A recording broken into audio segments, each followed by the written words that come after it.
សួស្តីបងប្អូនទាំងអស់គ្នានៅក្នុងវីដេអូនេះយើងសិក្សាអំពី website eBay ដែលជា website ទិញទំនិញពីសហរដ្ឋអាមេរិកដូចគ្នាហើយសម្រាប់ការទិញពី website eBay នេះគឺអត់ខុសគ្នាពី website ផ្សេងៗទេដើម្បីទិញបានបងប្អូនទាំងអស់គ្នាត្រូវ download កម្មវិធី app eBay នេះមកហើយ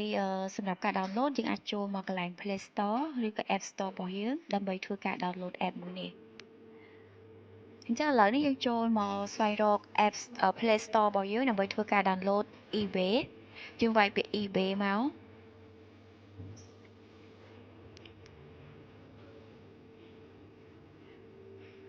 មកដល់កន្លែងនេះគឺយើងចុចលើ app eBay នេះហើយយើងធ្វើការ install app នឹងមកដោយសារឥឡូវនេះយើងបាន install រួចហើយយើងចុច open ប៉ុន្តែសម្រាប់យើងថ្មីអត់ទាន់មានយើងអាចចុច install កន្លែងពណ៌ខៀវមកដល់កន្លែងនេះគឺវា load ឲ្យយើងនៅក្នុងការ sign in account ឬមួយក៏ register account អញ្ចឹងបើសិនជាយើងថ្មីគឺយើងចូល register account ហើយបើសិនជាយើងមាន account រួចហើយគឺយើងចូល sign in តែម្ដងឥឡូវខ្ញុំចុចលើពាក្យថា register account មកដល់កន្លែងនេះគឺវា load ផ្ទាំងមកយើងឲ្យជំរើសយើងនៅក្នុងការភ្ជាប់ account ណាយើងអាចធ្វើការភ្ជាប់ជាមួយនឹង Gmail ក៏បានជាមួយនឹង Facebook ក៏បានប៉ុន្តែយើងយក Gmail ទៅគឺវាសុវត្ថិភាពជាងណាអញ្ចឹងយើងអាចចុច continue with Google នេះមកវានឹង load ជំរើស Gmail របស់យើងអាច select Gmail មួយណាដែលយើងចង់ភ្ជាប់ account មកដល់កន្លែងនេះគឺយើងបានភ្ជាប់ account រួចរាល់ហើយជាមួយនឹង Gmail មុននឹងមិញអញ្ចឹងឥឡូវយើងចូលមកដល់ការបំពេញអាសយដ្ឋានក្រុមហ៊ុនដឹកជញ្ជូនប៉ុន្តែសម្រាប់ eBay គឺខុសពី Amazon គឺអត់មានកន្លែងបំពេញអាសយដ្ឋានក្រុមហ៊ុនដឹកជញ្ជូនទេតើតែយើងសាកធ្វើការកម្មង់អីវ៉ាន់ណាមួយទើបវា load កន្លែងបំពេញអាសយដ្ឋានក្រុមហ៊ុនដឹកជញ្ជូនឲ្យយើងអញ្ចឹងឥឡូវនេះខ្ញុំសាកបំពេញកម្មង់អីវ៉ាន់មួយនេះដើម្បីបំពេញអាសយដ្ឋានក្រុមហ៊ុនដឹកជញ្ជូនទេប៉ុន្តែយើងអត់ធ្វើការកម្មង់ទេគឺយើងគ្រាន់តែសាកដើម្បីឲ្យវា load ផ្ទាំងអាសយដ្ឋានក្រុមហ៊ុនដឹកជញ្ជូនមកឲ្យយើងបំពេញអញ្ចឹងឧទាហរណ៍ខ្ញុំចុចកន្លែង Buy Now នោះវា load ផ្ទាំងអាសយដ្ឋានក្រុមហ៊ុនដឹកជញ្ជូនដែលខ្ញុំត្រូវបំពេញអញ្ចឹងណាយើង select ស្វែងរកពាក្យថា United States នេះមកដោយសារយើងប្រើសេវាកម្មក្រុមហ៊ុនដឹកជញ្ជូនអញ្ចឹងទីតាំងគឺនៅសហរដ្ឋអាមេរិកនេះឯងហើយយើងធ្វើការ copy paste អាសយដ្ឋានក្រុមហ៊ុនដឹកជញ្ជូនមកដាក់នៅក្នុង app របស់យើងដូចគ្នាយើងគ្រាន់តែ select អាសយដ្ឋាននេះមកហើយយើង copy យើងយកមក paste កន្លែងនេះ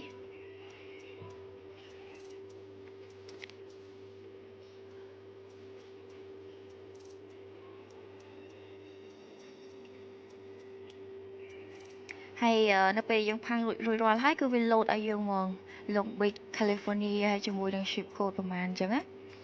ចឹងសម្រាប់លេខទូរស័ព្ទគឺយើងអាចធ្វើការ copy paste ដូចគ្នាលេខទូរស័ព្ទហ្នឹងគឺជាលេខទូរស័ព្ទក្រុមហ៊ុនដឹកជញ្ជូននៅសហរដ្ឋអាមេរិកកន្លែងហ្នឹងយើងកុំច្រឡំថាបំពេញលេខទូរស័ព្ទផ្ទាល់ខ្លួនណានេះជាលេខទូរស័ព្ទក្រុមហ៊ុនដឹកជញ្ជូនទេអញ្ចឹងយើងផាសលេខទូរស័ព្ទក្រុមហ៊ុនដឹកជញ្ជូនមិញមកឥឡូវនេះរួចរាល់ហើយសម្រាប់អាសយដ្ឋានក្រុមហ៊ុនដឹកជញ្ជូននៅសហរដ្ឋអាមេរិកដែលយើងបានបំពេញមុនហ្នឹងមិញយើងគ្រាន់តែចុចលើពាក្យcontinue នេះមក confirm នេះមកឥឡូវរួចរាល់ហើយវា load មកកន្លែងទំនិញដើម្បីឲ្យយើងធ្វើការកម្មង់ទិញណាប៉ុន្តែយើងមិនបាច់កម្មង់ទិញទេគឺយើងត្រឡប់មកក្រោយវិញហើយបើសិនជាយើងចង់បញ្ជាក់ទៀតថាអីវ៉ាន់មិញហ្នឹងយើងដាក់អាសយដ្ឋានក្រុមហ៊ុនដឹកជញ្ជូនតើវាជាប់សម្រាប់ការកម្មង់ទិញអីវ៉ាន់ផ្សេងៗដែរអត់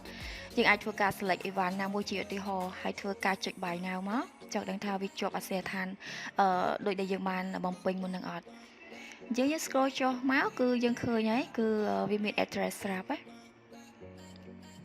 អញ្ចឹងសម្រាប់វីដេអូមួយនេះគឺមានតែប៉ុណ្្នឹងឯងនៅក្នុងការបំពេញអាសយដ្ឋានក្រុមហ៊ុនដឹកជញ្ជូន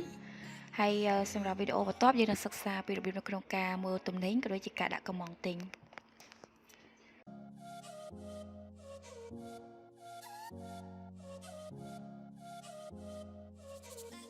សួស្តីបងប្អូនទាំងអស់គ្នានៅក្នុងវីដេអូនេះគឺយើងមកសិក្សាពីរបៀបនៅក្នុងការភ្ជាប់អាសយដ្ឋានក្រុមហ៊ុនដឹកជញ្ជូននៅក្នុង app Amazon របស់យើងដោយមុននឹងមិញគឺយើងបានធ្វើការភ្ជាប់ account រួចរាល់ហើយមកដល់ផ្ទាំងនេះខាងលើនេះបងប្អូនទាំងអស់គ្នាឃើញសញ្ញា location ណាដែលកន្លែងនេះគឺខ្ញុំបានបំពេញរួចរាល់ហើយអញ្ចឹងសម្រាប់បងប្អូនដែលអត់ទាន់មាន location ដែលបានបំពេញក៏ត្រូវចុចកន្លែងនេះដូចគ្នាមកដល់កន្លែងនេះគឺខ្ញុំបានបំពេញអាសយដ្ឋាន2ទី1នៅខ្មែរដែលខ្ញុំផ្ញើតាមប្រេសនីទី2គឺផ្ញើតាមក្រុមហ៊ុនដឹកជញ្ជូនប៉ុន្តែសម្រាប់បងប្អូនថ្មីគឺអត់ទាន់មានលោតអាសយដ្ឋានដូចខ្ញុំទេអញ្ចឹងបងប្អូនទាំងអស់គ្នាចូលមកវាមានពាក្យ manage address កន្លែងនេះ ជាយើងចុចកន្លែងហ្នឹងមកដើម្បីធ្វើការបំពេញអាសយដ្ឋានមកដល់កន្លែងនេះគឺវាបង្ហាញពី address ដែលខ្ញុំបានបំពេញរួចរាល់ពីមុនមកហើយសម្រាប់យើងថ្មីគឺយើងចូលមកកន្លែង add new address នេះចូលមកដល់ផ្ទាំងនេះយើង select country យើងអត់យក Cambodia ទេយើងយក United States ដោយសារតែយើងប្រើប្រាស់សេវាដឹកជូនអញ្ចឹងឃ្លាំងដឹកជូនគឺនៅសហរដ្ឋអាមេរិករួចរាល់ហើយអញ្ចឹងយើង select United States មកដើម្បីឲ្យគេដឹកអីវ៉ាន់របស់យើងទៅកាន់ឃ្លាំងដឹកជញ្ជូននៅខាងសហរដ្ឋអាមេរិកហ្នឹងហើយសម្រាប់ឈ្មោះយើងអាចបំពេញឈ្មោះផ្ទាល់ខ្លួនជាមួយនឹងព័ត៌មានសេដ្ឋានក្រុមហ៊ុនដឹកជញ្ជូនណាមិនមែនព័ត៌មានផ្ទាល់ខ្លួនរបស់យើងទេហើយសម្រាប់សេដ្ឋានហ្នឹងខ្ញុំនឹងដាក់នៅខាងក្រោមវីដេអូលេខទូរស័ព្ទគឺលេខទូរស័ព្ទក្រុមហ៊ុនដឹកជញ្ជូនយើងអាចធ្វើការ copy paste ដាក់កន្លែង phone number នេះមកហើយសម្រាប់ address នេះគឺយើង copy paste ដូចគ្នាយើង copy paste ពី address ដែលខ្ញុំដាក់ដូចគ្នាមក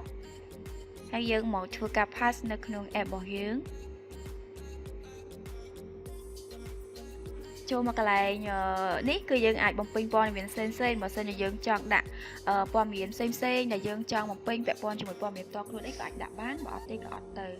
កន្លែង city យើង select យកពាក្យ Long Beach មកហើយធ្វើការ paste នៅក្នុង app របស់យើងដូចគ្នា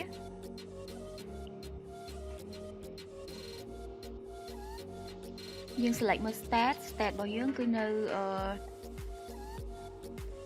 California យើង select state នេះមកហើយសម្រាប់zip code គឺយើង copy paste ដូចគ្នា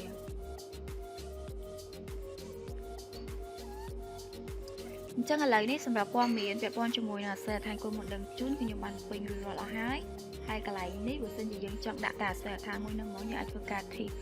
យកអាសយដ្ឋានមួយនឹងជាផ្លូវការតែបើអត់ទេក៏យើងមកធីក៏បានដែរយើងអាចធ្វើការជ្រើសរើសណាពេលដែលយើងកំងទិញទំនិញឥឡូវនេះខ្ញុំបានបំពេញរួចរាល់ហើយប៉ុន្តែវាលោតអក្សរខាងលើនេះគឺមានថាខ្ញុំបានបំពេញអាសយដ្ឋានដដែលចូលទៅដោយសារអាសយដ្ឋានមុននឹងមិញគឺខ្ញុំបានបំពេញម្ដងនៅក្នុង app របស់ខ្ញុំហើយអញ្ចឹងសម្រាប់បងប្អូនដែលបានបំពេញហើយគឺគ្រាន់តែចុច save ទៅគឺបានហើយឥឡូវនេះយើងលោតមកកន្លែងខាងលើនេះគឺមានអាសយដ្ឋានក្រុមហ៊ុនដឹកជញ្ជូនដែលយើងបានបំពេញហើយបន្ទាប់ពីយើងបំពេញអាសយដ្ឋានក្រុមហ៊ុនដឹកជញ្ជូនរួចគឺយើងអាចធ្វើការកម្មង់ទំនិញបានធម្មតាហើយនៅពេលដែលទំនិញមកដល់ខ្មែរខាងក្រុមហ៊ុនដឹកជញ្ជូនគាត់នឹងទំនាក់ទំនងមកយើងដោយផ្ទាល់អរគុណច្រើនសម្រាប់ការទស្សនាវីដេអូមួយនេះ